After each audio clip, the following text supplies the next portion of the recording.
बिस्मिल्लाहिर्रहमानिर्रहीम। Chapter number 1 हमारे पास है स्टोइचियोमेट्री का।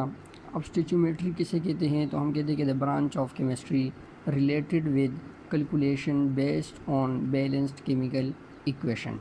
तो ऐसे ब्रांच ऑफ केमिस्ट्री को जिसमें हम कैलकुलेशन करते हैं बैलेंस्ड केमिकल इक्वेशन के बेसिस पर, इसको हम कहते हैं स्टोइचियोमेट्री। फॉर एग्जांपल हमारे पास एक इक्वेशन है H2 + O2 converted into H2O, लेकिन ये वाला जो इक्वेशन है हमारे पास ये बैलेंस नहीं है। तो हम इसको बैलेंस कैसे करते हैं? Just by simple putting coefficient. अगर हम यहाँ पर H2 के साथ 2 और H2O के साथ 2 पुट कर ले तो हमारे पास ये हो जाएगा बैलेंस्ड केमिकल इक्वेशन। इसी तरह के बैलेंस्ड केमिकल इक्वेशन के बेसिस पर हम क्या करेंगे, कैलकुलेशन करेंगे।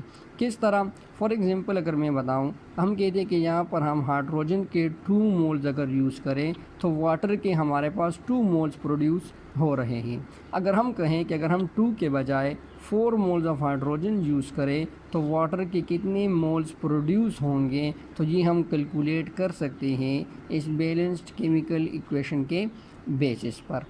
अब हम कहते हैं कि कुछ कॉमन चीज़ें हैं या टर्म्स हैं जो कि हम यहाँ पर यूज़ करेंगे, तो पहले हम उसको डिस्कस या डिफ़ाइन कर लेते हैं। फर्स्ट वन हमारे पास है क्या चीज़? मोल। मोल को हम स्मॉलर n से रिप्रेजेंट करते हैं। किस तरह डिफ़ाइन करेंगे? तो अगर हम एटॉमिक मास ऑफ एटम्स को, मॉलिक्यूलर मास ऑफ मॉलिक्यूल्स को, formula mass of formula unit को नॉर्मली हम रिप्रेजेंट करते हैं विद द यूनिट AMU। अगर हम AMU के बजाय इसको रिप्रेजेंट कर लें ग्राम्स में तो हमारे पास this will be equal to 1 mole. For example oxygen having mass 16 AMU, H2O having mass 18 AMU, NaCl having mass 58.5 AMU। अगर हम इस AMU के बजाय इसको ग्राम्स में रिप्रेजेंट करें तो this will be all equal to 1 mole of that substance.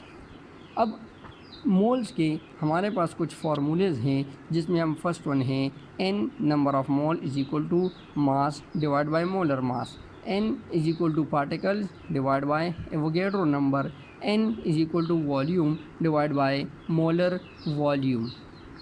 ये जो तीनों फार्मूलाज हैं ये हम क्लास 9th में ऑलरेडी क्या कर चुके हैं, डिस्कस, या आप लोग पढ़ चुके हों। हम इस पर यहाँ पर कुछ न्यूमेरिकल सॉल्व करेंगे। दूसरा हमारे पास जो है वो है एवोगैड्रो नंबर। अब एवोगैड्रो नंबर क्या है? साइंटिस्ट बाय एमिडो एवोगैड्रो ने इस नंबर को for the first time discover किया था या प्रपोज किया था। ये है number of particles in 1 mole of a substance.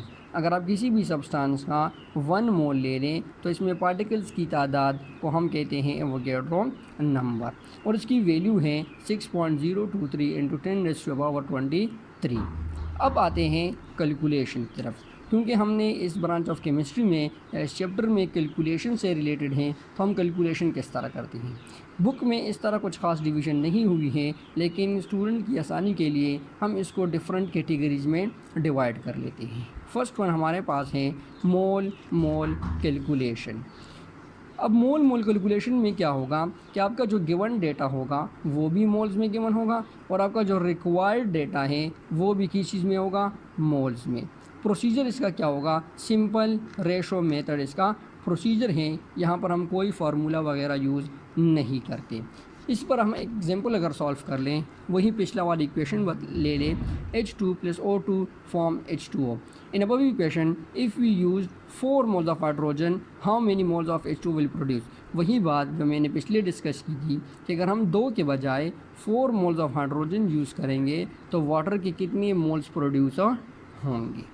तो यहाँ पर हम क्या करेंगे, सिंपल रेशो मेथड के ज़रिए जब हम रेशो लेंगे तो आपको जो रिक्वायर्ड चीज़ें हैं वो राइट साइड पर होगी, जो गिवन डेटा है वो लेफ़्ट साइड पर।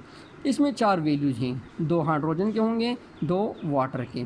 फर्स्ट जो 2 वैल्यूज़ हैं वो हम उठाएंगे बैलेंस्ड केमिकल इक्वेशन से, तो 2 और यहाँ पर भी 2। थर्ड नंबर हम उठाएंगे गिवन डेटा से जो कि 4 मोल्स हैं, तो यहाँ पर 4 ये रिक्वायर्ड हैं, तो यहाँ पर हम x पुट कर लेंगे। क्रॉस मल्टीप्लिकेशन करेंगे तो आपके पास x की वैल्यू आ जाएगी 4। इट मीन्स के अगर हम अबव इक्वेशन के मुताबिक हाइड्रोजन के 2 के बजाय 4 मोल्स यूज़ करेंगे तो वाटर के भी हमारे पास 4 मोल्स क्या होंगे, प्रोड्यूस होंगे। इसके बाद हमारे पास और भी डिफरेंट कैटेगरीज़ हैं जो कि हम उसको नेक्स्ट लेक्चर में पढ़ लेंगे। आप लोगों का फ़िलहाल असाइनमेंट है टेक्स्ट बुक्स में से एग्जाम्पल नंबर 1.1 और उसी में से सेल्फ चेक एक्सरसाइज 1.1 इसी के साथ रिलेटेड हैं, ये आप लोगों के लिए असाइनमेंट हो जाएगा। Thank you very much.